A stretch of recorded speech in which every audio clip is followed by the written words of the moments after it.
अज्ञानतिमिरान्धस्य ज्ञानाञ्जनशलाकया चक्षुरुन्मीलितं येन तस्मै श्रीगुरवे नमः। श्रीचैतन्यमनोभीष्टं स्थापितं येन भूतले स्वयं रूपगदामह्यं तदादि स्वपदान्तिकं वन्देऽहं श्रीगुरो श्रीयुतपदकमलं श्रीगुरून् वैष्णवां च श्रीरूपं साग्रजतं सगणरघुनाथान्वितं सजीवं सात्वेदं सावधूतं परिजनसहितं कृष्णचैतन्यदेवं श्रीराधाकृष्णपादान् सगणललिता श्री विशाखान्वितांस हे कृष्णा करुणा सिन्धो दीनबन्धो जगत्पते कोपेश कोभिः कान्त राधाकान्त नमोऽस्तुते दप्तकाञ्चन गौराङ्गी राधा वृन्दावनेश्वरी वृषभानुसुते देवी प्रणमामि हरिप्रिये वाञ्छाकल्पतरुभ्यश्च कृपा सिन्धुभ्येव च पतितानां पावनेभ्यो वैष्णवेभ्यो नमो नमः। कृष्ण चैतन्य प्रभु नित्यानंद श्री अद्वैत गदाधर शिवासादि गौरभक्त वृंदा हरे कृष्ण कृष्ण कृष्ण हरे हरे हरे राम राम राम हरे हरे। नारायण नमस्कृत्यं नरं चैव नरोत्तमं देवीं सरस्वतीं व्यासं ततो जयमुदीरयेत्। अष्टप्रायेषु अभद्रेषु नित्यं भागवत सेवया भगवति उत्तमश्लोके भक्तिर्भवति नैष्टिकी। मुखं करोति वाचालं पुङ्गुं लङ्घाय देगिनं यत्कृपातमहं वन्दे गुरुं दीनतारिणं परमानन्दं माधवं श्रीचैतन्य ईश्वरम्। ओम नमो भगवते वासुदेवाय। ओम नमो भगवते वासुदेवाय। ओम नमो भगवते वासुदेवाय। हरे कृष्णा। हरे कृष्णा माताजी, प्रणाम माताजी। प्रणाम माताजी। हरे हरे कृष्णा। कृष्णा माताजी, प्रणाम माताजी। हरे प्रणाम कृष्णा। माताजी। எல்லாருக்கும் தண்டத் பிரணாம் மாதாஜி. இன்னைக்கு நாம காண்டம் 1 அத்தியாயம் 18 பிராமண சிறுவனால் பரிச்சித்து சபிக்கப்படுதல். அதுல எத்தனாவது பதம் மாதாஜி? 26 படிக்கணுங்களா? ஆமா மாதாஜி, 26 இன்னைக்கு. Okay Mataji, thank you.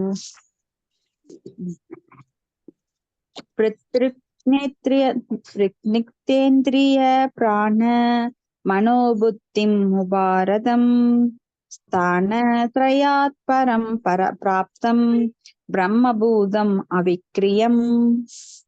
ஹரே கிருஷ்ணா. யார் படிக்கிறீங்க மாதாஜி? படிங்க மாதாஜி. ஓம் நம பகவதே வாசுதேவாய. ஓம் நம பகவதே வாசுதேவாய. ஓம் நம பகவதே வாசுதேவாய. ஏசி பக்தி வேதாந்த சுவாமிக்கு, ஏசி பக்தி வேதாந்த ஸ்ரீல பிரபுபாத்க்கு ஜெய். முனிவரின் புலனுறுப்புகள் மொழிபெயர்ப்பு பிளஸ் பொருளுரை. முனிவரின் புலனுறுப்புகள் சுவாசம், மனம் மற்றும் புத்தி ஆகியவை அனைத்தும் பௌதிக செயலிலிருந்து விடுபட்டிருந்தன. தனிமையில் பரிணப்புறத்திற்கு இணையான ஒருநனதை நிலையை அவர் அடைந்திருந்தால் விழிப்பு, கனவு மற்றும் உணர்வற்ற நிலை ஆகிய 3 நிலைகளுக்கு அப்பாற்பட்ட சமாதியில் அவர் நிலை பெற்றிருந்தார். பொருளுரை. யாருடைய ஆசிரமத்திற்குள் அரசர் நுழைந்தாரோ அந்த முனிவரி யோக சமாதியில் இருந்தார் என்று தெரிகிறது. உன்னதமான இந்நிலை 3 வழிமுறைகளால் அடைப்படுகிறது. அவை 1 ஞான முறை அல்லது பரமனை பற்றி அனுபவப்பட்ட அறிவு.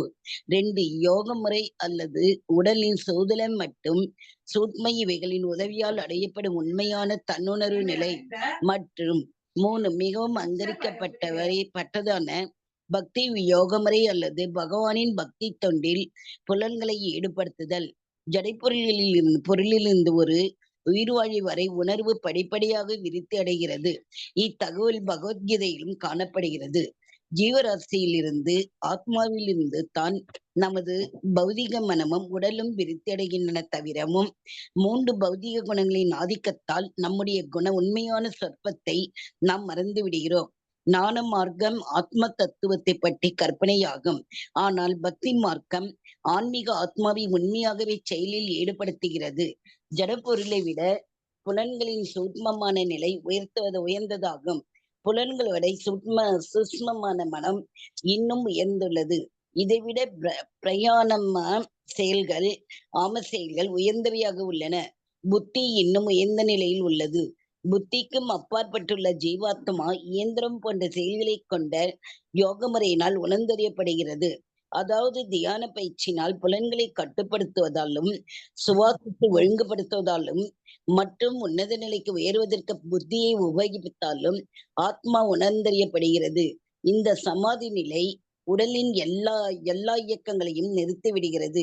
இந்நிலையில் இருந்துதான் முனிவரைத்தான் அரசர் கண்டார். முனிவரை பின்வரும் நிலையிலும் அரசர் கண்டார். ஹரே கிருஷ்ண மாதாஜி. தேங்க்யூ. ஹரே கிருஷ்ண மாதாஜி. தேங்க்யூ மாதாஜி. கொஞ்சம் பிலாசபிக்கலா இருக்கு, அப்ப இதை நல்லா கவனிக்கணும். இங்க வந்து யாருடைய ஆசிரமத்திற்குள் அரசர் நுழைந்தாரோ, இப்ப பரீட்சித் மகாராஜர் வந்து ஸ்ருங்கியால் சாபம் கொடுக்கப்பட்டாரு. அப்போ அந்த சமீக மகரிஷி ஆசிரமத்துக்குள்ள அவர் நுழைறாரு. அப்போ உன்னதமான அந்த முனிவர் வந்து யோக சமாதியில் இருக்கிறார். அந்த நிலை வந்து 3 நிலைகளால் அடையப்படுது. என்ன? ஞான மார்க்கம், அதாவது பரமனை பற்றிய அனுபவமற்ற அறிவு. ஞானத்தினால் கிடைக்கிறது அப்படிங்கிறது அனுபவம் கிடையாது. பகவானுக்கும் அவருக்கும் அந்தரங்கமான ரிலேஷன்ஷிப் கிடையாது. அது ஞான மார்க்கம். அப்ப யோக முறை இன்னொன்னு, அது ஸ்தூல சூட்சும உடல்களோட இயக்கத்தினால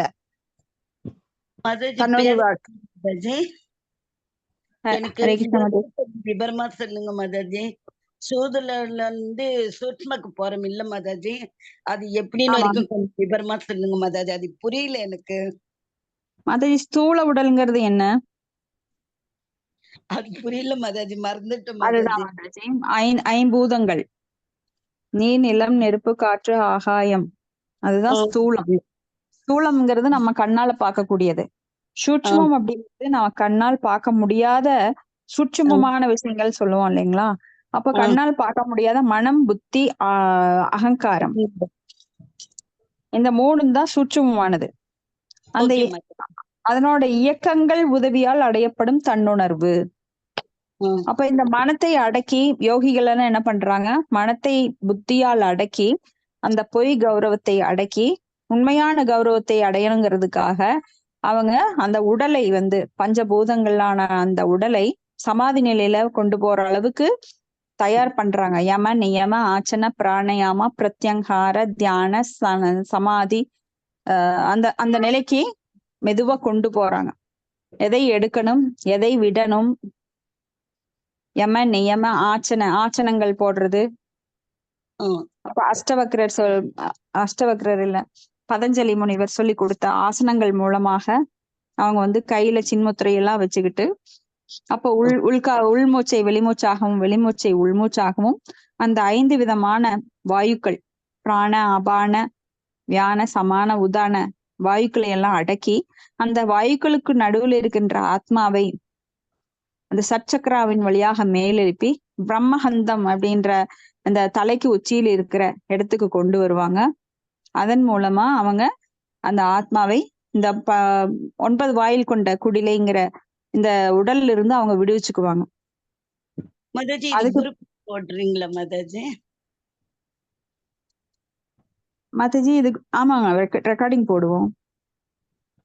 அது ரெக்கார்டு போடுறப்போ இல்ல மாதாஜி, என் நம்பருக்கு கொஞ்சம் அனுப்புறீங்களா? நான் எழுதி வச்சுக்கிறேன் மாதாஜி, அது அப்பப்ப மறந்து போறேன் மாதாஜி நானு. சரிங்க மாதாஜி, இந்த ரெக்கார்டிங் குரூப்ல வருது, நீங்க போட்டு பார்த்து மறுபடியும் அதை எழுதிக்கோங்க.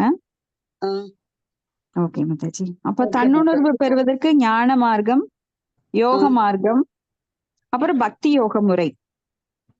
அப்ப பக்தி யோக முறையில பக்தி செய்யறதுனாலேயே புலன்கள் எல்லாம் தானாக அடங்கி விடுகின்றது. இப்ப பகவானுக்கு எல்லா புலன்களையும் நாம ஈடுபடுத்தும் போது அதுக்கு வந்து தனியா கண்ட்ரோல் வேண்டியது கிடையாது, தனியா ஒரு சுவிட்ச் போட வேண்டியது இல்லை. இப்ப யோகிகள் எல்லாம் என்ன பண்றாங்கன்னா, அவங்க தங்கள் புலன்களை தாங்களே அடக்குறாங்க. ஆனா பக்தி யோகிகள் பகவான் மேல கவனத்தை திருப்பும் போது அந்த புலன்கள் பல்லு பிடுங்கப்பட்ட பாம்பு போல தானாக அடங்கி விடுகின்றது. இதுதான் பக்தி யோக முறை. பக்தி யோக முறையத்துல வந்து ரொம்ப கம்பல் பண்ண வேண்டியது இல்லை. நீ வந்து உன்னோட கைய மடக்கு, காலை மடக்கி உட்காரு, புருவ ஆக்ஞா சக்கரத்துல புருவ நெற்றிகளுக்கு மத்தியில நீ வந்து உன் கவனத்தை செலுத்து. கண்ணை மூடியும் மூடாமலும் மேல் நோக்கியும் இல்லாம மூடி நிலையில இல்லாம மூக்கின் நுனிய பார்த்துட்டு உக்காரு அப்படிங்கறதெல்லாம் கண்டிஷன் கிடையாது. ஏன்னா மனத்தை அடக்காமல் வெறும் புலன்களை அடக்குவது சாத்தியம் கிடையாது. அப்ப மனம் வந்து ஒருமுகப்படுத்தப்படும் போது பகவான் மேல, பகவானின் தாமரை பாதங்களில் ஒருமுகப்படுத்தும் போது அப்ப புலன்கள் தானாக அடங்கி விடுகின்றது. ஏன்னா ரிஷிகேஷர் அவர், புலன்களுக்கு அதிபதி அவர். அதுல முக்கியமான புலன் என்ன? மனம். அந்த மனதை அடக்கினா போறோம், மற்ற புலன்கள் தானாக அடங்கி விடுகின்றது. அப்ப எல்லாத்துக்கும் மெயின் கண்ட்ரோல் எதுன்னா மனம். ஏன்னா மனம் சொல்லிதான் புத்தி கேக்குது, புத்தி சொல்லிதான் எல்லா நரம்புகளுக்கும் ஆர்டர் போகுது. கண்ணே நீ அங்க பாரு, கையே நீ இதை தூக்கு, காலை அங்க நட. அப்ப எல்லா புலன்களும் பகவானின் சேவையில அம்பரீஷ் மகாராஜர் ஈடுபடுத்தின மாதிரி நாம கண்களால் பகவானை தோற்றத்தை காண்கின்றோம், நாம் காதுகளால் பகவானை பற்றி கேட்டுக்கொண்டிருக்கின்றோம், நம் வாயிலால் பகவானுடைய பிரசாதத்தை ருசிக்கின்றோம், அவருடைய நாமங்களை உச்சரிக்கிறோம், கால்களால் அவர் கோயிலுக்கு செல்வதற்காக கால்களை பயன்படுத்துறோம், கைகளை அவருக்கு சேவை செய்வதற்காக பயன்படுத்துறோம். இப்படி எல்லா புலன்களையும் பகவானுடைய தொண்டில் நாம் ஈடுபடுத்தும் போது அங்க தனியா ஒரு கண்ட்ரோலரே வேண்டியது கிடையாது. ஆனா அவங்களுக்கு, யோகிகளுக்கு கண்டிப்பா பகவானுடைய உருவத்தின் மேல நம்பிக்கை இல்லாதனால அவங்க என்ன பண்றாங்கன்னா தானாக தங்கள் புலன்களை அடக்குறாங்க. அப்ப அது ரொம்ப கஷ்டமான முறை. ஜடப்பொருளிலிருந்து ஒரு உயிர்வாழி வரை உணர்வு படிப்படியாக விருத்தி அடைகிறது. ஓரறிவு, 2 அறிவு, 3 அறிவு, 4 அறிவு, 5 அறிவு, 6 அறிவு. அப்ப நம்மளோட உணர்வு என்னன்னா 6 அறிவு உள்ளவர்கள். அப்ப பகவத்கீதையில கூட பாக்குறோம், நாம ஜீவராசியிலிருந்து தான் நமது பௌதிக மனமும் உடலும் விருத்தி அடைகின்றது. அப்ப ஜீவராசிங்கிறது என்ன? ஆத்மா. அப்போ 3 பௌதிக குணங்களின் ஆதிக்கத்தால் நம்முடைய உண்மையான சுரூபத்தை நாம் மறந்து விடுகின்றோம். சத்துவகுணம், ரஜோகுணம், தமோகுணம் என்கின்ற மாயினால நம்ம உண்மையான சொரூப நிலை அப்படின்னா சொரூப சித்தி அப்படின்னா நம்ம உண்மையான நிலை என்ன? ஜீவேன சுரூபஹய கிருஷ்ணேர நித்ய தாச. நம்ம அதுதான் சொரூப நிலை. ஞான மார்க்கம் ஆத்ம தத்துவத்தை பற்றி கற்பனையாகும். ஆனால் பக்தி மார்க்கம் ஆத்மாவை உண்மையாகவே செயலில் ஈடுபடுத்துகிறது. ஆன்மீக ஆத்மாவை அது செயலில் ஈடுபடுத்துது. ஆனா ஞானிகள் என்ன பண்றாங்க? இப்படி இருக்குமோ, அப்படி இருக்குமோ, 24 மூலக்கூறுகளை ஆராய்ந்து பஞ்சபூதங்கள் இதுவா உண்மை? இல்ல, இது அழியக்கூடியது. அப்போ மனம், புத்தி, அகங்காரம் இதுதான் உண்மையா? இல்ல, இதுவும் சப்போர்ட்டிங் இன்ஸ்ட்ருமெண்ட் தான். அப்புறம் அதுக்கடுத்தது என்ன பண்றாங்க? ஓ, இதுக்கும் மேல ஒரு ஆத்மா இருக்கின்றது அப்படின்னு கண்டுபிடிக்கிறாங்க. அதுக்கப்புறம் அதுக்கும் மேல ஒரு பரமாத்மா இருக்கு அப்படின்னு கண்டுபிடிக்கிறாங்க. அதுக்கும் மேல பகவான்கின்ற ஒரு நிலை இருக்கு அப்படி கண்டுபிடிக்கிறாங்க.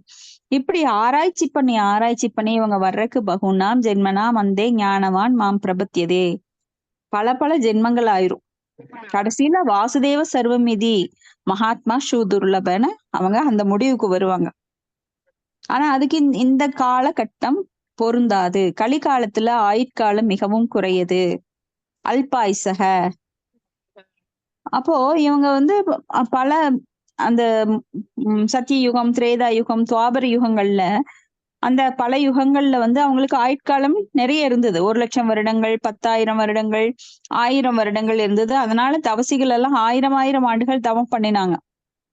நம்ம விஸ்வாமித்திர முனிவரே பார்த்திருக்கோம். 10,000 வருடங்கள் தவம் பண்ணாரு. மேனகையின் மூலமா மறுபடியும் அவருடைய தவகத்தின் பலனெல்லாம் காலியா போச்சு. மறுபடியும் அவர் தவம் பண்ணாரு. மறுபடியும் ஒரு இந்திரலோகத்துல இருந்து மறுபடியும் ஒரு பெண்ணை தேவேந்திரன் அனுப்பி வைக்கிறான். அப்ப இவ கோவப்படுறாரு. இந்த தடவை என்னாச்சு? கோபத்தினால அவர் பலன்களை எல்லாம் இழந்துட்டாரு. முதல்ல காமம், அப்புறம் குரோதம், அப்புறம் லோபம். அப்போ இன்னொரு சமயம் என்ன பண்றாரு? திரிசங்கு அப்படின்ற ஒரு லோகத்தை ஏற்படுத்துறதுக்காக இரும்பாலும் தங்கத்தாலும் வெள்ளியாலுமான ஒரு பெரிய உலகத்தையே நிர்மாணிக்கிறார். ஒரு சுழலும் ஒரு இத உருவாக்குறார், ஒரு அரண்மனை போல. ஆனா அதுலயும் தோத்து போயிடுறாரு. அவரால் அதை கண்ட்ரோல் பண்ண முடியல. அப்ப இந்த மாதிரி ஆன்மீக ஆத்மாவை உண்மையாக செயலில் ஈடுபடுத்துவதுதான் பக்தி மார்க்கம். ஜடப்பொருளை விட புலன்களின் சூட்சுமமான நிலை உயர்ந்தது. இப்போ ஹைரார்கி நாம பாக்குறோம், பகவத்கீதையிலேயே பார்த்திருக்கிறோம். இந்திரியானோ மனோபுத்திர், பராபுத்திர் அப்படின்னு. பரா அப்படின்னா மேல, இந்திரியங்களுக்கு மேல என்ன இருக்கு? இந்திரியங்கள்னா என்ன? புலன்கள். அப்போ இந்த புலன்களுக்கு கீழே ஜடப்பொருட்கள் இருக்கின்றது. ஜடப்பொருள் மிகவும் தாழ்ந்த நிலை. இப்போ ஒரு பென்சில், பேனா அப்படின்னா அது தாழ்ந்த நிலை. ஆனா நம்மளோட உறுப்புகள் வந்து அதை விட மேலான நிலை. ஏன்னா நாம அதை கண்ட்ரோல் பண்றோம். இப்ப பேனாவை எடுத்தனா நான் என் கை தான் எழுதணும். செருப்பு எடுத்தா என் கால் தான் போடணும். கண்ணாடி எடுத்தா என் கண்கள் போடணும். அப்போ இது யாருக்கு முடிவு பண்றா? அந்த ஜடப்பொருட்களை நாம தான் ஆட்சி பண்றோம். அப்போ ஜடப்பொருட்களை விட புலன்கள் உயர்ந்தது. புலன்களை விட ஹரே கிருஷ்ணா, மியூட் போட்டுக்கோங்க யாரும். யசோதா மாதாஜி.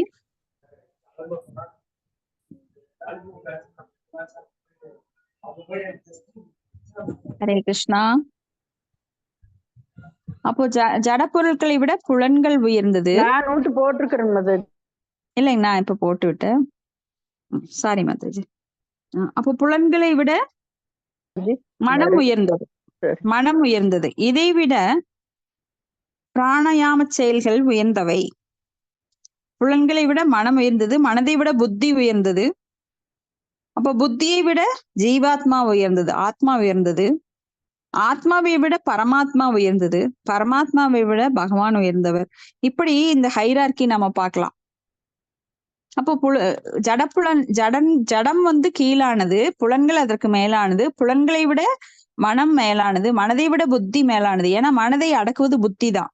இப்ப மனம் வந்து பல செயல்களை நினைக்கும். நீ அதை செய், இதை செய், இங்க பாரு இந்த பொருள் யாரும் பார்க்கல, திருடுங்க. அப்ப புத்தி என்ன சொல்லும்? வேண்டாம் வேண்டாம், அது பாவ விளைவை கொடுக்கும் அப்படின்னு புத்தி அதை அடக்கும். சில சமயம் என்ன ஆகுது, இந்த அடக்குகின்ற புத்தி தாழ்ந்த நிலைக்கு வந்து மனம் மேல போயிருது. அப்ப புத்தி கீழே வந்துடுது. கீழே வரும்போது பல தவறுகளை நாம செய்ய நேரிடுகிறது. ஏன்னா நான் புத்தியை வச்சு மனசை கண்ட்ரோல் பண்ணேன்னா அது என்ன ஆகும்? என்ன நிறைய எண்ணங்கள் அந்த மனசுக்குள்ள வருது. அது எல்லாமே நம்ம செயல்படுத்த ஆரம்பிச்சிருவோம். அது வந்து நம்மளுக்கு பாவ விளைவுகளை கொடுக்க ஆரம்பிச்சிடும். அப்போ மனதை வந்து புத்தியை கொண்டு அடக்க வேண்டும். அப்படி அடக்கலைன்னா விளைவுகள் வேறு விதமா போயிடும். உனக்கு புத்தியே இல்லையான்னு கேக்குறோம் இல்லையா சிலரை பார்த்து, ஏன் நீ இப்படி பண்ற, உனக்கு புத்தியே கிடையாதா? அப்படிதான் கேட்போம். அவங்கள பார்த்து மனமே இல்லையா உனக்கு, ஏன் இப்படி தப்பெல்லாம் பண்ற, மனமே இல்லையா அப்படின்னு கேட்க மாட்டோம். ஏன்னா புத்தியை கொண்டு மனதை அடக்குபவனே உண்மையான யோகி. மனதை அடக்காதவன் யோகியாக முடியாது. அப்ப எல்லாத்துக்கும் பேசிக் என்ன? மனம். மனதை அடக்குபவன் தான் பக்தி யோகத்துல மிகச்சிறந்த முறையில வர்றாங்க. அப்ப அந்த மனமானது எப்படி அடங்குது? பகவானை உள்நிறுத்தும் போது, பகவானுக்காக செய்யும் போது, பகவானுக்காக கேட்கும் போது, பகவானுடைய நாமம், ரூபம், புகழ், லீலைகளை கேட்கும் போது மனம் தானாக அடங்குது. தலை விரிச்சு ஆடிட்டு இருக்கிற அந்த மனம், ஏன்னா மனசு அடங்குறது ரொம்ப சிரமம். அர்ஜுனனே சொல்றாரு, இந்த மனம் வந்து என்னால அடக்க முடியல, காற்றை கூட அடக்கி விடுவேன் அப்படின்னு சொல்லி. அப்போ இங்க பயிற்சியின் மூலமாகத்தான் அதை பண்ண முடியும். தியான பயிற்சியினால் புலன்களை கட்டுப்படுத்துவதாலும், சுவாசத்தை ஒழுங்குபடுத்துவதாலும் மற்றும் உன்னத நிலைக்கு உயர்வதற்கு புத்தியை உபயோகிப்பதாலும் ஆத்மா உணர்ந்தறியப்படுகிறது. இந்த சமாதி நிலை உடலின் எல்லா இயக்கங்களையும் நிறுத்திவிடுகிறது. இந்நிலையில் இந்த முனிவரைத்தான் அரசர் கண்டார். இப்ப வந்து அவர் பக்தி யோகம் பயிற்சி பண்ணல, அங்க வந்து யோக முறையை பயிற்சி பண்றார். அப்ப அவர் வந்து சமாதி நிலைக்கே வந்துட்டாரு. சமாதி நிலையில நீங்க என்ன கல்ல எடுத்து போட்டா கூட தெரியாது. ஏன் சமாதி அப்படின்னா என்ன? பிணம் போல இருக்கிறது. பிணத்துக்கு உணர்வு இருக்கா? அது கல்லால் அடிச்சாலும் எந்திரிக்காது, இல்ல கிள்னாலும் எந்திரிக்காது, அடிச்சாலும் எந்திரிக்காது. அது போல இங்க சமாதி நிலை அப்படிங்கிறது, ஒரு சமாதியில எந்த ஒரு நிலையில உடல் இருக்குமோ அது போல சமாதி நிலையில அந்த முனிவர் இருக்கார். அப்படித்தான் அந்த பரிசுத்த மகாராஜா அந்த முனிவரை பாக்குறாரு. மேல நாம படிக்கலாம். பதம் 27. விப்கீர்ண ஜடாச்சன்னம் ரௌரவேனா ஜினேன ச விசுஷ்யத்தாலுர்ஹுதகம் ததாபூதம் அயாச்சதஹ. ஹரே கிருஷ்ணா. நானே படிக்கிறேன். ஆமா, நீங்க படிச்சுங்க. சின்னதா இருக்குங்க. உடல் முழுதும் ஜடாமுடி சிதறி கிடக்க மான்தோலை அணிந்து தியானத்தில் இருந்த முனிவரை நோக்கி தாகத்தால் தொண்டை உலர்ந்து போன அரசர் குடிக்க நீர் கேட்டார். பொருளுரை: தாகத்துடன் அரசர் முனிவரிடம் நீர் கேட்டார். பெரும் புகழுக்குரிய அரசரும் பக்தருமான ஒருவர் தியானத்தில் ஆழ்ந்திருந்த ஒரு முனிவரிடம் நீர் கேட்டார் என்றால் அது தெய்வீகமான செயல்தான் என்பதில் சந்தேகமில்லை. இல்லையெனில் இத்தகைய வித்தகையான ஒரு சம்பவம் நடப்பதற்கு வாய்ப்பில்லை. இவ்வாறாக ஸ்ரீமத் பாகவதம் இயற்றப்படுவதற்கு பரிசுத்த மகாராஜன் நிராதரவான ஒரு நிலைக்கு தள்ளப்பட்டார். அப்ப தூய பக்தர்கள் வாழ்க்கையில பகவானுடைய இந்த திருவிளையாடல் நடந்து கொண்டிருக்கின்றது. ஏன்னா பக்தர்களுக்கு புகழ் கிடைக்க வேண்டும் என்பதற்காக அவர் என்ன பண்ணுவாரு, ஒரு சர்க்கிளை உண்டாக்குவார். இப்ப ஒரு பெரிய பேச்சாளர் பக்தியில் இருக்காரு அப்படின்னா அவரை யாரும் விளம்பரம் எல்லாம் கிடையாது. அவர் ரொம்ப அடக்கத்தோட அவர் பண்ணிட்டு இருக்காரு. அப்ப அவர் மேல நிறைய பக்தர்கள் குற்றம் சொல்றாங்க. இப்பதான் அந்த தலைமையில் இருக்கிறவருக்கு, அதாவது அந்த கோயில் நிர்வாகிக்கு தெரிய வருது, இப்படி இவர் ப்ரீச் பண்ணிட்டு இருக்காரு அப்படின்னு. இது வரைக்கும் தெரியாது. அப்போ இந்த விளம்பரம் அவரே பண்ணிக்கல, ஆனா பொறாமைப்பட்ட பக்தர்கள் மூலமாக அவரை பத்தி அவருக்கு தெரிய வருது. அப்ப அவர் அந்த பக்தரை கண்டிக்கிறார். நீ எப்படி கோயில் அனுமதி இல்லாம நீ ப்ரீச் பண்ணிட்டு இருக்கலாம், பிரச்சாரம் பண்ணலாம் அப்படின்னு சொல்லி. ஆனா அவர் அவரை நோட் பண்ண ஆரம்பிக்கிறாரு நிர்வாகி. அவர் நல்லா பண்ணிட்டு இருக்கிறார். அவர் மூலமா நிறைய பக்தர்கள் கோயிலுக்கு வந்திருக்காங்க, அவங்க நிறைய டொனேஷன் கொடுத்திருக்காங்க. இதெல்லாம் கவனிக்கும் போது அந்த நிர்வாகி என்ன பண்றாரு, அவரை மனசுல வச்சுக்கிட்டு ஒரு நல்ல ட்ரீட் பண்றார். அப்ப அவரை பத்தி அவருக்கு சில பொசிஷன், அவருக்கு சில சர்வீஸ் எல்லாம் கொடுக்குறாரு. அப்போ இது யார் மூலமா நடக்குது? இந்த பொறாமைப்பட்ட பக்தர்கள் ஆரம்பத்துல அவங்களுக்கு தொந்தரவு பண்ணினாலும் அவங்களே இவருக்கு விளம்பரப்படுத்திட்டாங்க, பெரிய நிலைக்கு வந்துட்டாங்க. அப்ப இதெல்லாம் யார் மூலமா நடக்குது? உள்ளிருக்கிற அந்த பரமாத்மா மூலமாக. ஏன்னா இது வரைக்கும் தெரியாமல் இருந்த அந்த பக்தரை வெளிப்படுத்த பகவான் விரும்புறாரு அப்படின்னா அவர் மேல ஒரு கம்ப்ளைண்ட் வர வச்சு அதன் மூலமா அவர் கீழே போற மாதிரி பண்ணி ஆனா மேல ஏத்திடுறாரு.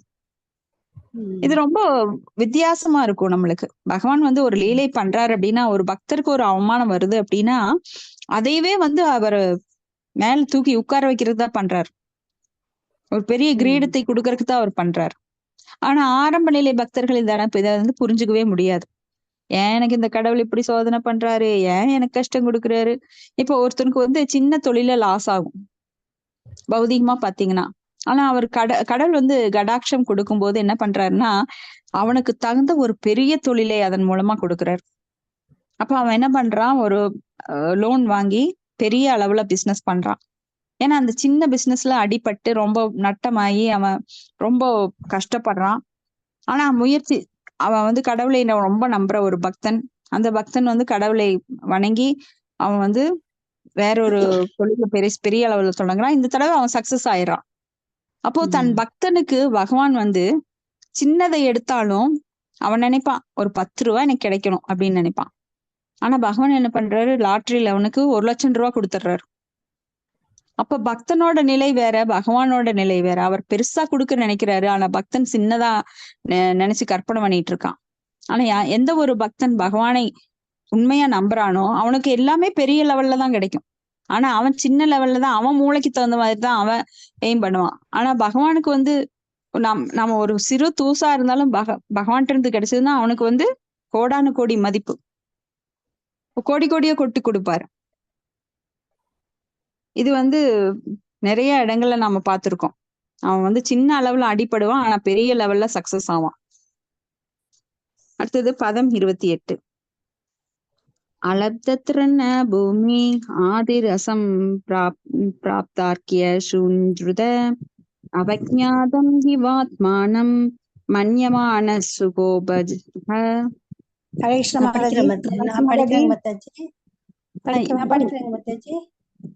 படிங்க மாதாஜி. யார் ஒருத்தர் மொழிபெயர்ப்பு. வழக்கமாக அளிக்கப்படும் ஓர் ஆசனமோ இடமோ நீரோ அல்லது இனிய வார்த்தைகளோ அளிக்கப்படாததால் தான் அலட்சியம் செய்யப்பட்டதாக எண்ணிய அரசர் கோபமடைந்தார். பொருளுரை: ஓர் எதிரியை வீட்டிற்கு வரவேற்பதென்றாலும் அதை மரியாதையுடன் செய்ய வேண்டும் என்பது வேத கட்டளையாகும். எதிரியின் வீட்டில் இருக்கிறோம் என்ற எண்ணம் ஏற்படாத வண்ணம் அவரை நன்கு உபசரிக்க வேண்டும். பகவான் ஸ்ரீ கிருஷ்ணர் அர்ஜுனனுடனும் பீமனுடனும் மகதராஜனான ஜராசந்தனை அணுகிய போது மதிப்பிற்குரிய எதிரிகளை ஜராசந்தன் ராஜ மரியாதையுடன் வரவேற்றான். எதிரி விருந்தினராக இருந்த பீமன் ஜராசந்தனுடன் சண்டை செய்வதாக இருந்தது. இருப்பினும் அவர்களுக்கு சிறப்பான வரவேற்பு அளிக்கப்பட்டது. இரவில் அவர்கள் நண்பர்களைப் போலவும் விருந்தினர்களைப் போலவும் ஒன்றாக அமர்ந்திருப்பது வழக்கம். பகலிலோ வாழ்வா சாவா என்ற ஆபத்தான சூழ்நிலையுடன் அவர்கள் போர் செய்தனர். அதுதான் உபசரணை விதியாகும். ஒருவன் பரம ஏழையாக இருந்தாலும் குறைந்தது ஒரு புல்லாசனம், குடிப்பதற்கு சிறிது நீர் மற்றும் இனிய வார்த்தைகள் ஆகியவற்றையாவது தன் விருந்தினருக்கு அளிக்க வேண்டும் என்பது உபசரணை விதி. எனவே ஒரு விருந்தினர் நண்பராகவோ அல்லது எதிரியாகவோ இருந்தாலும் அவரை வரவேற்று உபசரிப்பதில் எந்த செலவும் இல்லை. நற்பண்புதான் இதற்கு தேவை. பரீட்சித்து மகாராஜன் சபீக ரிஷியின் ஆசிரமத்தில் நுழைந்த போது ராஜோபசாரத்தை எதிர்பார்க்கவில்லை. ரிஷிகளும் மகான்களும் பௌதிக செல்வம் உடையவர்கள் அல்ல என்பதை அவர் அறிந்திருந்தார். ஆனால் ஒரு புல்லாசனமோ சிறிது நீரோ அல்லது இனிய வார்த்தைகளோ கூட தனக்கு அளிக்கப்படாது என்பதை ஒருபோதும் அவர் எதிர்பார்க்கவில்லை. அவர் ஒரு சாதாரண விருந்தினர் அல்ல, ரிஷியின் எதிரியும் அல்ல. எனவே ரிஷிகளால் வரவேற்கப்படாததை கண்ட அரசர் மிகவும் ஆச்சரியப்பட்டார். குடிப்பதற்கு தண்ணீர் மிகவும் தேவைப்பட்டதால் அது கிடைக்காததால் அரசர் கோபம் அடைந்ததும் உண்மையில் சரிதான். இத்தகைய ஒரு சூழ்நிலையில் அரசர் கோபப்படுவது இயற்கைக்கு மாறானதல்ல. ஆனால் அரசர் சிறந்த ஒரு முனிவருக்கு எந்த விதத்திலும் குறைந்தவரல்ல என்பதால் அவர் கோபம் அடைந்ததும் நடவடிக்கை எடுத்ததும் விந்தையாக உள்ளது. எனவே அதை பகவானின் திட்டப்படி நிகழ்ந்தது என்றுதான் ஏற்றுக்கொள்ள வேண்டும். அரசர் பகவானின் மிகச்சிறந்த பக்தர் ஆவார். முனிவரும் அரசருக்கு இணையானவராகவே இருந்தார். ஆனால் அரசர் குடும்ப தொடர்பிலும் அரசாங்க அலுவல்களிலும் பற்றற்றவராகி பகவான் ஸ்ரீ கிருஷ்ணரின் தாமரை பாதங்களில் பூர்ண சரணாகதி அடைந்தவராக மாறும் வகையில் சூழ்நிலைகள் பகவானின் விருப்பப்படி உருவாக்கப்பட்டு இருந்தன. கருணாமூர்த்தியான பகவான் தமது தூய பக்தர்களை பௌதீக வாழ்விலும் சேற்றிலிருந்து விடுவித்து தம்மை நோக்கி இழுப்பதற்காக சில சமயங்களில் இத்தகைய தர்ம சங்கடமான சூழ்நிலைகள் உருவாக்குகிறார். ஆனால் புறத்தோற்றத்தில் சூழ்நிலைகள் பக்தர்களுக்கு ஏமாற்றம் அளிப்பவை போல் காணப்படுகின்றன. பகவத் பக்தர்கள் எப்பொழுதும் பகவானின் பாதுகாப்பிலேயே உள்ளனர். ஏமாற்றம் அளிக்கும் அல்லது வெற்றியளிக்கும் சூழ்நிலைகளிலும் பகவான் தான் பக்தர்களுக்கு பரம வழிகாட்டியாக இருக்கிறார். எனவே ஏமாற்றம் தரும் சூழ்நிலைகளையும் கூட பகவானின் ஆசையாகவே தூய பக்தர்கள் ஏற்றுக்கொள்கின்றனர். ஹரே கிருஷ்ண மாதாஜி. ஹரே கிருஷ்ண மாதாஜி. பெரிய ஒரு நன்மை நடக்க போகுது அப்படின்னா அதுக்கு முன்னாடி ஒரு சின்ன ஒரு தள்ளாட்டம் கூட வரலாம். அப்போ நம்ம அதனால நம்ம பக்தியில இருக்கிறவங்க என்னைக்குமே முழு நம்பிக்கையோட பகவான் மேல முழு நம்பிக்கையோட இருக்கிறதுனால அவங்க தடுமாறுறது கிடையாது. ஆனா தூய பக்தர்கள் அல்லாத ஆரம்ப நிலை பக்தர்கள் ஒரு சின்ன புல்லு தடுக்குனா கூட அவங்க அதனால ரொம்ப கஷ்டப்படுறதா நினைச்சுக்கிறாங்க. அப்ப இங்க அதிதி தேவோ பவ அப்படின்னுட்டு விருந்தினர்களை உபசரிப்பது பத்தி சொல்லப்பட்டிருக்கு. உபசரிப்பு அப்படிங்கிறது முக்கியமா தமிழ்நாட்டுல பாத்தீங்கன்னா இது ரொம்பவே பாரம்பரியமா இருக்கு. நம்மளுக்கு யாராவது வீட்டுக்கு வந்தாங்க அப்படின்னா ஓடி போய் தண்ணி எடுத்து கொடுப்பாங்க. முதல்ல உட்காருங்கன்னு சொல்லுவாங்க, அப்புறம் தண்ணி எடுத்து கொடுப்பாங்க. அப்ப அவங்க சாப்பாடுற நேரத்துக்கு வந்திருந்தாங்கன்னா பிரசாதம் கொடுத்து அவங்கள முதல்ல வயிற்று திருப்தி பண்ணி அப்புறம் அவங்கள சந்தோஷமா அனுப்பி வைப்பாங்க. இது பழங்காலமாக நம்ம கிட்ட இருக்கு. அப்ப ஒரு எதிரி கூட வீட்டுக்கு வந்தா அவனை அந்த எதிரித்துவத்தை மறக்கும் அளவுக்கு நாம அவரை உபசரிக்கணுமா. அப்ப ஒரு எதிரி வீட்டுக்கு வந்தா கூட நம்ம உபசரிப்புல அவர் அந்த பகையை மறந்துடுவாராம். அந்த அளவுக்கு உபசரிக்கணுமா. ஏன்னா இப்ப ஒரு எதிரி நம்ம வீட்டுக்கு வர வேண்டிய அவசியம் இல்லை. அப்படி வந்தா அப்படின்னா கண்டிப்பா அத ஒரு மனமாற்றம் அங்க நிகழுது அப்படின்னு அர்த்தம்.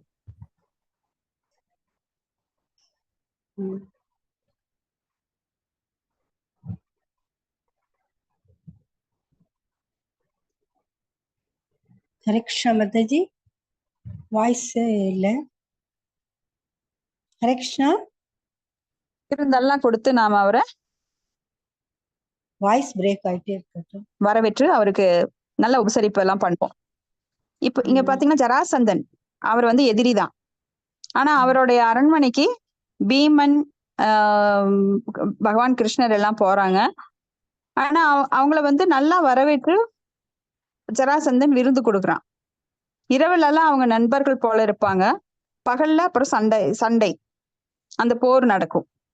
இதே போலத்தான் குருச்சேத்திர போர்க்களத்துல பாத்தீங்க அப்படின்னா துரியோதனன் படையும் அர்ஜுனன் படையும் 2 பேரும் நைட் எல்லாம் சமமா உட்கார்ந்துக்குவாங்க, எல்லாரும் சகஜமா பேசி ஒண்ணுக்கு ஒண்ணு சிரிச்சுக்கிட்டு. அப்ப காலையில போருக்கு போகும்போது அந்த வீரத்தை வெளிப்படுத்துவாங்க. பகை உணர்ச்சியோட இருந்தாதான் அந்த வீரம் வரும். அப்ப அந்த பகையை மனசுக்குள்ள வச்சுக்குவாங்க.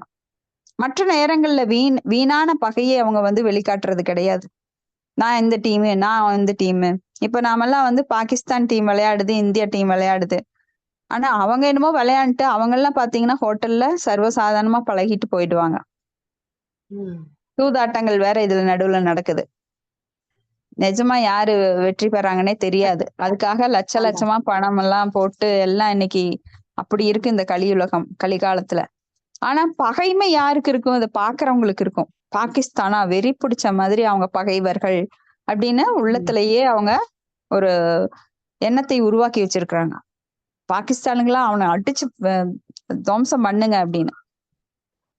ஆனா இதே பாகிஸ்தான் ஆர்மி அந்த நம்ம கிட்ட சரணடைகிறவங்க இந்திய ஜெயில எப்படி ட்ரீட் பண்றாங்கன்னா அவங்க ரொம்ப மரியாதையோட ட்ரீட் பண்ணுவாங்க. ஆனா பாகிஸ்தான்காரங்க என்ன சொல்லி வச்சிருப்பாங்க அவங்களுக்கு, நீங்க இந்தியாவுக்கு போனீங்கன்னா உங்களை கைய வெட்டி காலை வெட்டி ரத்தம் கக்க வச்சு உங்களுக்கு ரொம்ப கொடுமை பண்ணுவாங்க, கண்ணை தனியா புடுங்கி அந்த மாதிரி நெகத்தெல்லாம் தனியா இழுத்து உங்களெல்லாம் ரொம்ப கொடுமை பண்ணுவாங்கன்னு சொல்லி வச்சிருப்பாங்க. ஆனா பல பாகிஸ்தானியர்கள் இந்தியாவுக்கு அந்த ஜெயில இருந்தப்ப அவங்க சொல்றாங்க, நீங்க இவ்வளவு நல்லவங்களா இருக்கீங்க, ஆனா எங்களோட ஆர்மியில எங்களுக்கு என்ன சொல்லி வச்சிருக்காங்க தெரியுமா, இந்தியர்கள் இப்படி கொடுமை பண்ணுவாங்கன்னு எங்களை ரொம்ப வெறி ஏத்தி உங்க மேல அவ்வளவு பகையை வளர்த்து வச்சிருக்காங்க. ஆனா இந்தியர்கள் எப்பவுமே சரணடைஞ்சோன்னா அவங்களுக்கு ஜெயிலுக்குள்ள மட்டும்தான் போடுவாங்க. ஆனா நார்மலா தான் ட்ரீட் பண்ணுவாங்க. உணவெல்லாம் கொடுத்து அவங்களுக்கு உரிய பாதுகாப்பு எல்லாம் வழங்கி இராணுவத்திற்குள்ள பேச்சு நடக்கும்போது அவங்கள விடுவிக்கக்கூடிய வாய்ப்பு கிடைச்சாலும் அவங்கள விடுவிப்பாங்க. இந்த மாதிரி நடக்குது. ஆனா பாகிஸ்தான்ல இருக்கிறவங்க ஒரு குரூர மனப்பான்மையோட இத வளர்த்திட்டே வர்றாங்க, இந்த பகையை வளர்த்திட்டே வர்றாங்க. அப்ப அந்த காலத்துல எல்லாம் அப்படி கிடையாது. பகைவர்கள் வீட்டுக்கு வந்தா கூட உபச்சாரம் பண்ணுவாங்க. அப்ப பரீட்சித் மகாராஜர் இங்க ஆசிரமத்திற்கு போயிருக்காரு, சமீக மகரிஷியோட ஆசிரமத்திற்கு. ஆனா அவரை உபச்சரிக்கல. இவர் சமாதி நிலையில் இருக்கிறார் ரிஷி. அவரால் எப்படி உபசரிக்க முடியும்? அவர் சமாதி நிலையில இருக்கிறாரு, உபசரிக்க முடியல. ஆனா இவர் நினைச்சிட்டாரு, நான் ஒரு மன்னன், என்னை உபசரிக்கல. அந்த எண்ணம், ஏன்னா இவர் தூய பக்தர், இவருக்கு அந்த மாதிரி போய் கௌரவம் எல்லாம் கிடையாது. ஆனா அந்த எண்ணம் உருவாகுது, கோபம் வருது. அதனால செத்த பாம்பு எடுத்து அவர் தலைமையில மாலையா போட்டுட்டு வர்றாரு. இது ஏன் அப்படின்னா பகவானுடைய ஏற்பாடு. அப்ப இவருக்கு கோபம் வரணும், அவரை இந்த மாதிரி அவரை அவமதிக்கணும். அவர் முதல்ல அரசனை அவமதிக்கணும். ஏன்னா சமாதி நிலையில் இருக்கிற அவமதிக்கணுங்கிற எண்ணம் அவருக்கு கிடையாது. இருந்தாலும் இவருக்கு இருக்கிற பசி தாகம், இப்ப நம்மளுக்கெல்லாம் பசி வந்ததுன்னா சொல்லுன்னு கோபம் வரும். ஏன்னா அந்த பசி ஒரு பக்கம் நம்ம வயிற்று கிள்ளும், தாகம் ஒரு பக்கம் நம்மளுக்கு நாக்க வரட்டி எடுக்கும், வறண்டு போயிரும். அப்ப புத்திக்கு அந்த மூளைக்கு சப்ளை இருக்காது, ரத்தம் சப்ளை இருக்காது. அப்ப கோபம் அதிகமா வரும் அந்த சமயங்கள்ல. அந்த மாதிரி கோபப்பட்ட நிலையில இருக்காரு மகரிஷி. சமீக மகரிஷி நம்மளை திரும்பி பார்க்கல, தண்ணி கொடுக்கல அப்படின்னு. அப்போ அவரை அவமானப்படுத்த இவர் துணிஞ்சிட்டாரு. இது எல்லாம் பகவானோட ஏற்பாடு. ஏன்னா ஒரு பக்தன் அப்படி செய்யறதுக்கு வாய்ப்பே கிடையாது. ஆனா அப்படி செய்யறாரு அப்படின்னா அது பகவானுடைய ஏற்பாடு. அப்ப பகவத் பக்தர்கள் எப்பொழுதும் பகவானின் பாதுகாப்பில் உள்ளனர். ஏமாற்றம் அளிக்கும் அல்லது வெற்றியளிக்கும் எச்சூழ்நிலையிலும் பகவான் தான் பக்தர்களுக்கு பரம வழிகாட்டியாக இருக்கிறார். ஏமாற்றம் அளிக்கும் அப்படின்னா இங்க அவருக்கு தண்ணி கிடைக்கல, உணவு கிடைக்கல அப்படிங்கிறது ஒரு ஏமாற்றம் தான். ஆனா பகவான் தான் உள்ளிருந்து இந்த மாதிரி வேலையை செய்ய சொல்றார், பரம வழிகாட்டியாக. ஏன்னா பகவான் எப்படி வேணா செயல்படுவார். அவருக்கு இன்பம் துன்பம் பொய் உண்மை அந்த அந்த இருமைகள் எல்லாம் கிடையாது. நல்லது கெட்டது என்ற இருமைகள்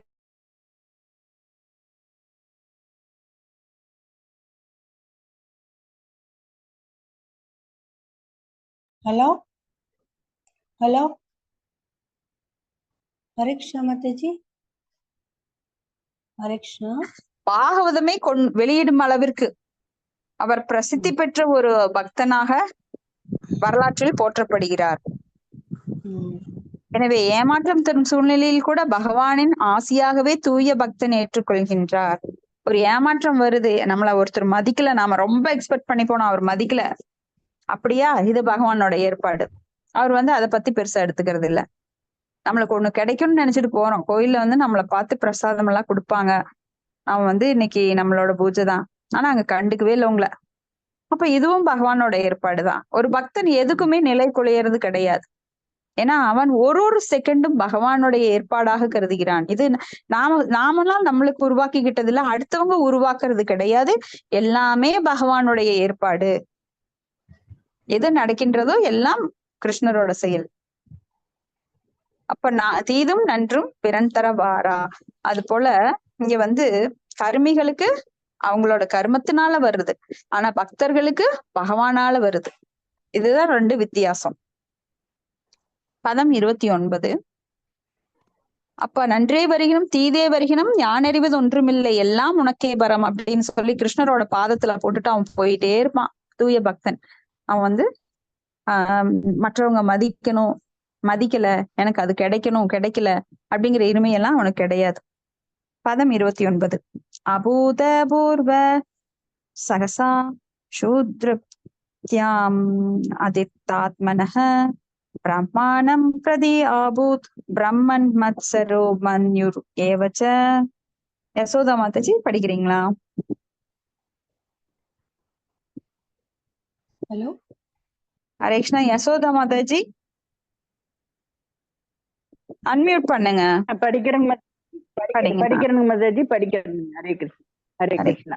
ஓம் நமோ பகவதே வாசுதேவாய. ஓம் நமோ பகவதே வாசுதேவாய. ஓம் நமோ பகவதே வாசுதேவாய. மொழிபெயர்ப்பு பொருளுரை ஆசா பக்தி வேதாந்த சாமி பிரபாதுக்கு ஜெய். ஓ பிராமணர்களே, மொழிபெயர்ப்பு பிராமணர்களே, அரசர் பசியாலும் தாகத்தாலும் பிடிக்கப்பட்டிருந்ததால் பிராமண முனிவரிடம் அவர் கொண்ட கோபமும் வெறுப்பும் என்றும் இல்லாத புதுமையாக இருந்தன.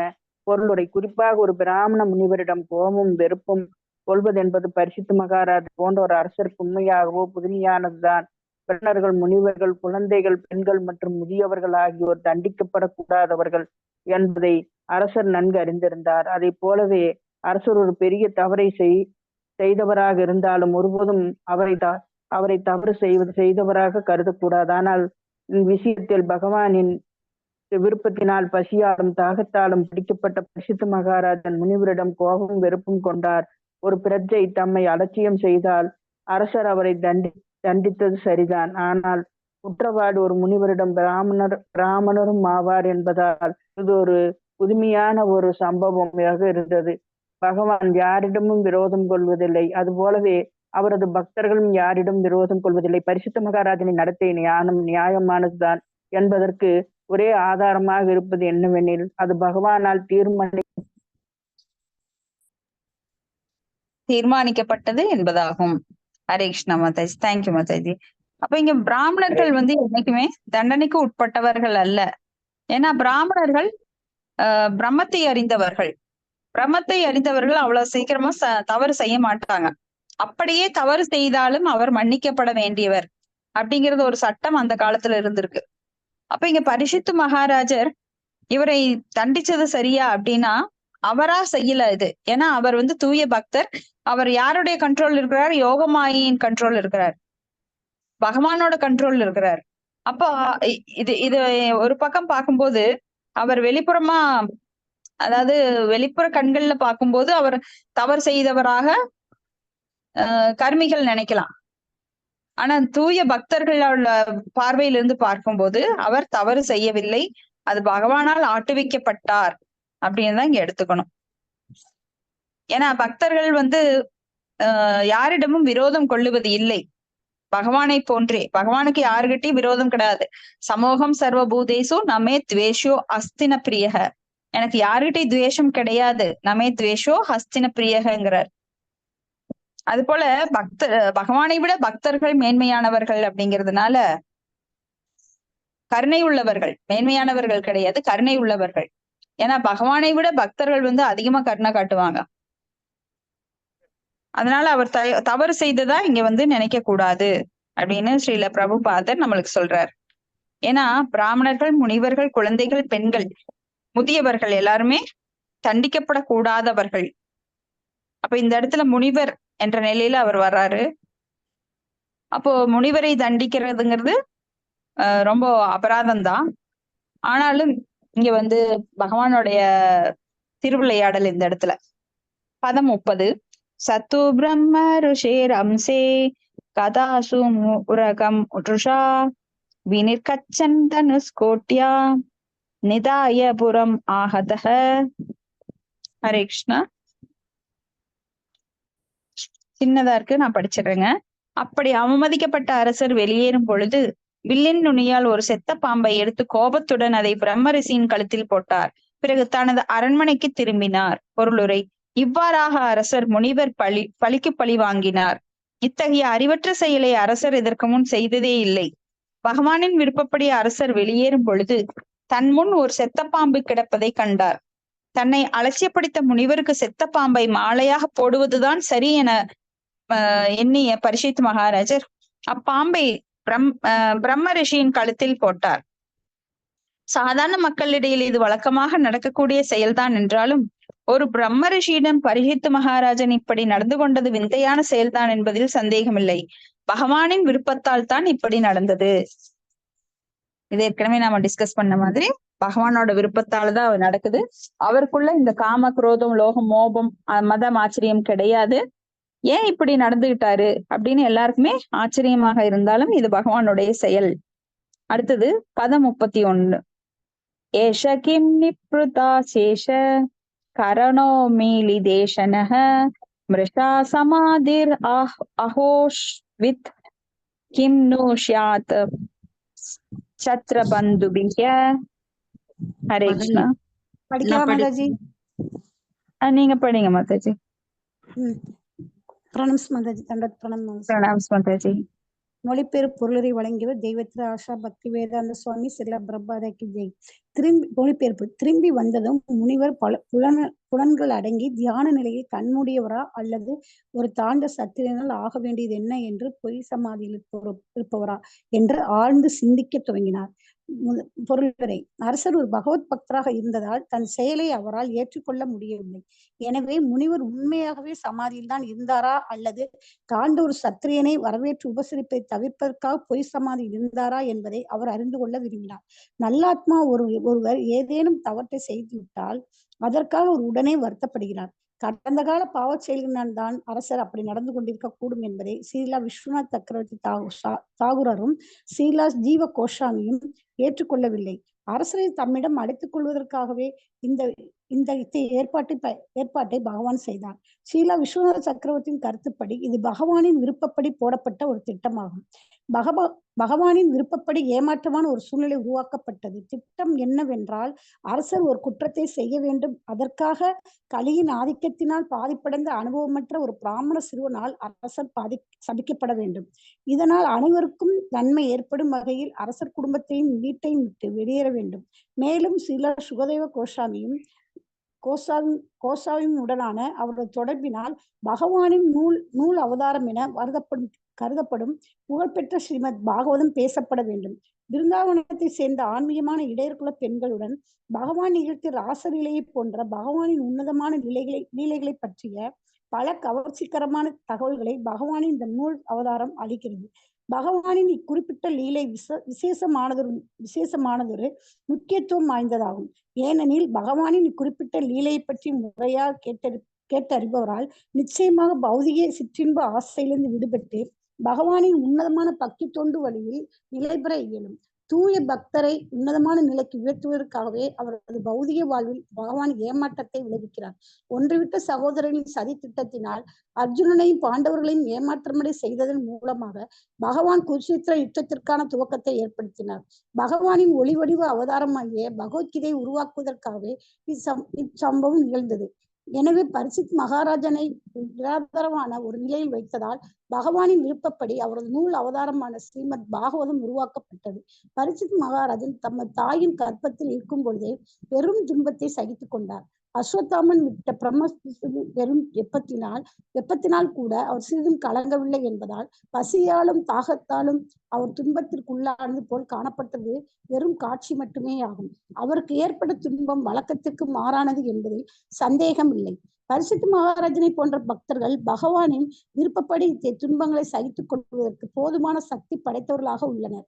எனவே அவர்கள் குழப்பம் அடைவதே இல்லை. எனவே விஷயத்தில் இத்தகைய ஒரு சூழ்நிலையை உருவாக்கியவர் பகவானே ஆவார். ஹரே கிருஷ்ணா. தேங்க்யூ மாதாஜி. ஹரே கிருஷ்ணா மாதாஜி. தேங்க்யூ மாதாஜி. இப்போ பரிசுத்த மகாராஜர் சாதாரண நபர் கிடையாது. அவர் கருவிலேயே வந்து பகவானுடைய தரிசனத்தை பார்த்தவர். பகவானுடைய தரிசனத்தை காண்பது கோடானு கோடி ஆண்டுகள் தவம் செய்த முனிவர்களுக்கே மிகவும் அரிதானுங்கும் போது பரிசுத்த மகாராஜா கருவிலேயே பகவானை பார்த்திருக்காரு. விஷ்ணுவோட வடிவுல அவர் வந்து பரமாத்மா ரூபத்துல பகவான் விஷ்ணு சங்கு சக்கரம் கதை தாமரை பூ ஏந்திய கைகளுடன் அத்தகைய அழகிய உருவத்தை கண்டு அவர் வந்து தூய பக்தராகவே பிறந்து வாழ்ந்து, ஏன்னா அவர் சாதாரணமான நபர் இல்ல, அவர் வந்து யுதிஷ்டரோட பேரன், பஞ்ச பாண்டவர்களோட பேரன். இப்படி அவங்களுடைய வம்சமே, குரு வம்சமே வந்து உயர்ந்த பக்தர்களா இருந்திருக்காங்க. அப்போ அந்த பக்தர்களிடமிருந்து வந்த இவர் வந்து ஆட்சியில மிகவும் சிறப்பாக ஆட்சி செய்கின்றார். ஆனா இப்பேற்பட்டவரை பகவான் வந்து அழைச்சிக்க விரும்புறார். அதனாலதான் இந்த தவறை அவரே செய்ய வைக்கிறார். தன்னை நோக்கி வருவதற்காக அவங்களுக்கு வந்து ஒரு இடைஞ்சலை தர்றார். ஏன்னா நாம எல்லாருமே பாத்தீங்கன்னா மோஸ்ட்லி இடைஞ்சல்னால வந்த கவலைகளாலதான் பக்திக்கு வந்திருக்கோம். நம்மளை கூட பகவான் அப்படித்தான் இழுத்திருக்கார். அது உண்மைதான் மாதாஜி, உண்மையா சொல்றீங்க.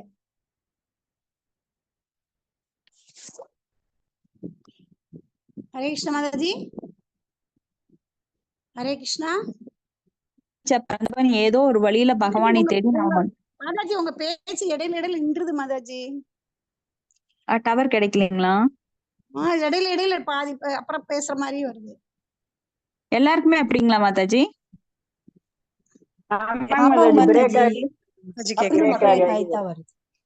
சாரி மாதாஜி, மேல வைஃபை ஆஃப் ஆயிடுச்சு வைஃபை, அதனாலதான். ஓகே மாதாஜி. ஆமா, கரண்ட் இப்பதான் ஆஃப் ஆச்சு மாதாஜி, அதனால தகராறு வந்திருக்கும். மொபைல் டேட்டா போட்டுட்டேன் நான் இப்போ. இப்ப கேட்கவும் பாருங்க. கேக்குதுங்களா? கேக்குது.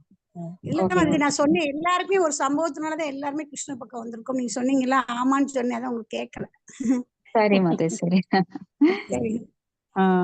அது போலத்தான் இங்க பகவானுகிட்ட போறதுக்காக இங்க அவர் ரெடி பண்றாரு பரிசுத்த மகாராஜாவை. போதும், நீ வந்து என்னை விட்டு இந்த ஜட உலகில இருந்தது போதும், நீ ஆட்சி அமைச்சதும் ரொம்ப நல்லா இருந்தது, போதும், உன்னோட டியூட்டி கடமை முடிஞ்சது, என்னை என்கிட்ட வந்து நீ கிளம்பி வந்துரு அப்படிங்கறக்காக அவர் வந்து இந்த ஏற்பாட்டை பண்றாரு. அப்பதான் இந்த லீலைகள் நடக்குது. அப்ப பரிசுத்த மகாராஜன் சாதாரணமான ஆள் கிடையாது. ஆனாலும் அவர் தவறு பண்ணினதா ரொம்ப ஃபீல் பண்றாரு. இப்ப நாம எல்லாமே ஒரு தவறு பண்ணிட்டோம்னா அதை யோசிச்சுட்டே இருப்போம். ஐயோ இப்படி செஞ்சிருக்க கூடாதோ, அவன் வேற ஏதாவது திட்டுறதுல வேற யாரையாவது பார்த்து திட்டுறதுக்கு பொதுவா ஏதோ ஒரு கோபத்துல இல்ல ஏதோ ஒரு சம்பவம் அவங்க வீட்டுல நடந்திருக்கலாம், அதனால திட்டி இருக்கலாம். அதையே நாம் வந்து பெருசு பண்ணணும்.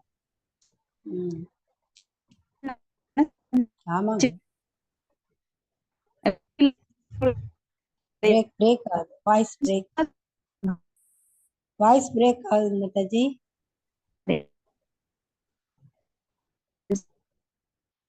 டவர் கிடைக்கல. டவர் இல்ல. வாய்ஸே வரல.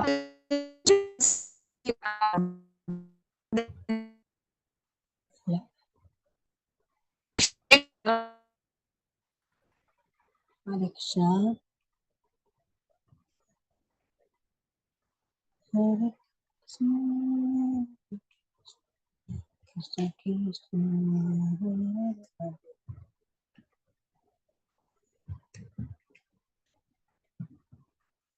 ஹரே கிருஷ்ணா. ஹரே கிருஷ்ணா மாதாஜி. ஒண்ணுமே கேட்கல. கட் ஆயிடுச்சு, வாய்ஸ் பிரேக் ஆயிடுச்சு. மொபைல் டேட்டாவும் இதாச்சு போல உங்களுக்கு. அதான் தீர்ந்துருக்கலாமா என்னமோ தெரியல. ஹரே கிருஷ்ண மாதாஜி. அவங்க கேட்கல, அவங்க பாட்டு படிச்சுட்டு தான் சொல்லிட்டு இருக்காங்களே, ரொம்ப நம்மளுக்கு கேட்கல.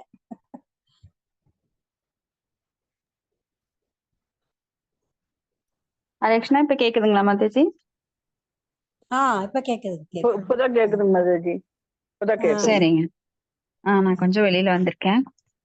சரி மாதாஜி. அப்ப கொஞ்சம் மனசாட்சி இருந்தது அப்படின்னாலே நம்ம வந்து அதுக்காக ஃபீல் பண்ணுவோம். ஐயோ இப்படி நடந்துருச்சே, இப்படி பண்ணிட்டோமே அப்படின்னு. அது மாதிரி இங்க வந்து பரிசுத்த மகாராஜா ஃபீல் பண்றாரு, நான் இப்படி பண்ணிட்டேனே அப்படின்னு.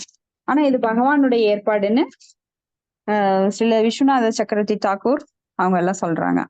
அடுத்தது பதம் 32. தஸ்ய புத்ரோ அதி தேஜஸ்வி விஹரன் பாலோகர் பகை ராஜ்நாகம் பிராபிதம் தாதம் ஸ்ருத்வா தத்ரேதம் அப்ரவீத். ஹரே கிருஷ்ணா.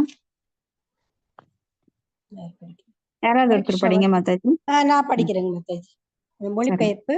அந்த முனிவருக்கு ஒரு புத்திரன் இருந்தான். அவன் பிராமண புத்திரன் என்பதால் மிகவும் சக்தி வாய்ந்தவனாக இருந்தான். அனுபவம் இல்லாத சிறுவர்களுடன் விளையாடி கொண்டிருந்த அவன் அரசரால் தன் தந்தைக்கு இழைக்கப்பட்ட பிழையை கேட்டு அப்போதே இங்கனம் கூறினான்.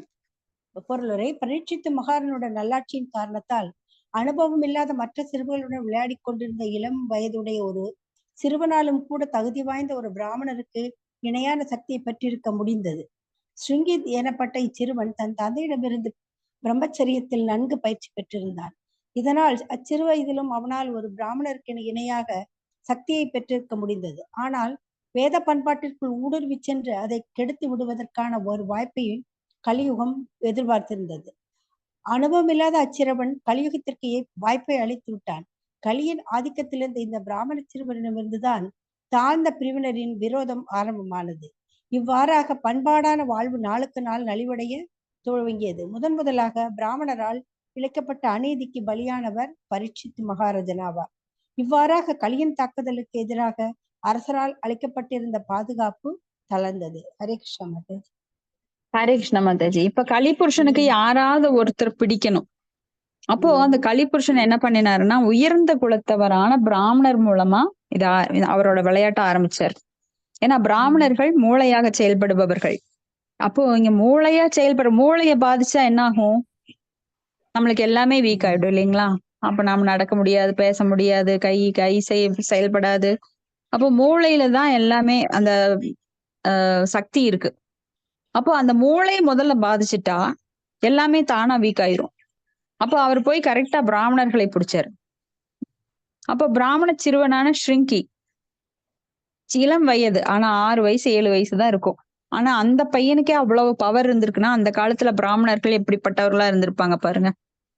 ஏன்னா அவங்க வந்து வார்த்தையாலேயே கொன்னாங்க.